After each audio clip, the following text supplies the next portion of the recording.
What if paradise wasn't heaven, but simply a place where you never had to work again? A place where food came to you, money didn't matter, and there was absolutely nothing you were required to do. In 1567, Pieter Bruegel the Elder painted exactly that. And the result is one of the strangest visions of paradise in art history. At first glance, the Land of Cockaigne seems to show three men sleeping beneath a tree after a particularly heavy meal. But then you start noticing things. On the right, a roasted pig walks calmly through the landscape with a knife already stuck into its side, ready to be carved. Nearby, an egg has grown legs and appears to be walking towards whoever wants to eat it. The roof of a little hut is covered in pies. The fence behind it is made from sausages. And in the distance, a man is literally eating his way through an enormous mound of porridge. Because this isn't supposed to be the real world. This is Cockaigne.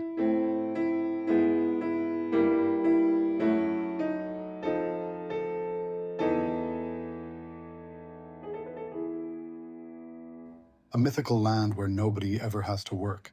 And for hundreds of years, people genuinely told stories about it. Long before Bruegel painted this scene, versions of Cockaigne appeared across northern Europe. There were rivers of milk, mountains of butter, food growing everywhere, clothes hanging from trees, and absolutely no need to earn any of it. In the Dutch tradition, it was known as Louis Lekkerland, in Germany, Schlaraffenland. The details changed, but the fantasy remained the same, a world of endless abundance without labor, which probably tells us something about the people imagining it. For a 16th century farmer, work wasn't checking emails for 8 hours. It was exhausting physical labor simply to survive.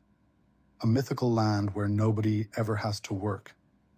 And for hundreds of years, people genuinely told stories about it. Bad weather could destroy your harvest. Food shortages were common. Most people worked because the alternative was hunger. So imagine hearing about a magical country where roast chickens flew directly into your mouth. It must have sounded incredible. And Bruegel fills his painting with exactly those kinds of fantasies. But the strangest part isn't the walking food. It's the three men underneath the tree, because they aren't random.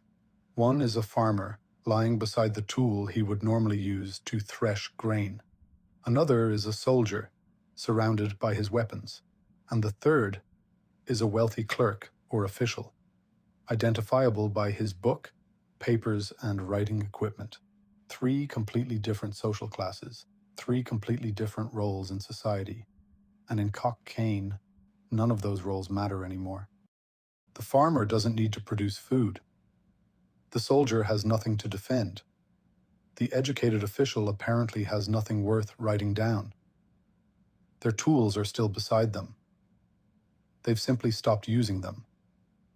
And that's where this painting becomes much more interesting than a collection of surreal jokes. Because the obvious interpretation is that Bruegel is mocking them. Look what happens when people get everything they want. They become fat, lazy, useless. And some historians have indeed interpreted the painting as a warning about gluttony and idleness. But there's a problem with that interpretation. The men don't actually look miserable. In fact, they look incredibly peaceful. And that becomes even stranger when you compare Bruegel's painting with other images of Cockaigne from around the same period. Earlier versions are chaotic. People gorge themselves, they drink, they vomit, they behave like lunatics. In one German print, endless abundance gradually turns into complete mayhem, its paradise collapsing under the weight of too much pleasure. But Bruegel removes almost all of that. His version is quiet. The landscape feels strangely empty. Nobody is fighting. Nobody seems sick. Nobody is desperately consuming everything they can reach. The three men simply lie there, completely satisfied. So if Bruegel wanted us to recoil from this place, why did he make it look so peaceful? And that's where nobody can quite agree on what this painting means. Maybe it really is a warning about laziness. There has even been a political interpretation. The painting was created as the Netherlands moved towards revolt against Spanish rule, and some scholars have suggested that these complacent figures represent a society, or its leaders, doing nothing while disaster approaches. Even the roasted goose willingly lying on a plate has been interpreted as a nobleman practically serving himself to his enemies. But there's another possibility. Maybe Bruegel isn't entirely mocking Cockaigne. Maybe part of him understands why people wanted it. Because the fantasy at the heart of this painting hasn't really disappeared. We've just changed the language. Today we call it retirement, financial freedom, passive income, automation, winning the lottery. We build machines to save labor. We create software to save time. And now we're building artificial intelligence partly because we hope that eventually more and more work simply won't need to be done by us. For centuries, human beings have been trying to reach some version of Cockaigne, a place where necessity disappears, which creates a strange contradiction. We spend enormous amounts of our lives working, so that one day we might reach a point where we don't have to work anymore. And perhaps the most interesting figure in Bruegel's painting isn't one of the three men already inside. It's this tiny man in the background. He's just crossed a river of milk. Now he's desperately climbing through the mountain of porridge, spoon still in his hand, trying to reach paradise.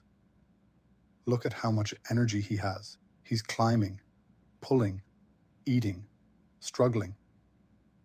Meanwhile, the people who have already arrived barely move at all. And maybe that's the joke. We spend our lives striving to reach a place where we will no longer need to strive. Bruegel never tells us whether that would be paradise, or whether we'd eventually discover that we needed the striving all along. Nearly 500 years later, we still haven't figured it out.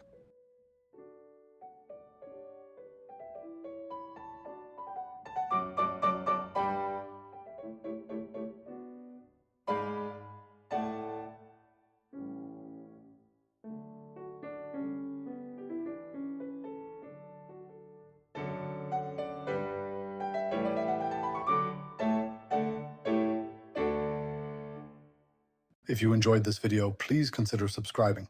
There is plenty more ideas and discoveries to be made, and I plan to document a new video every week. Thanks for watching.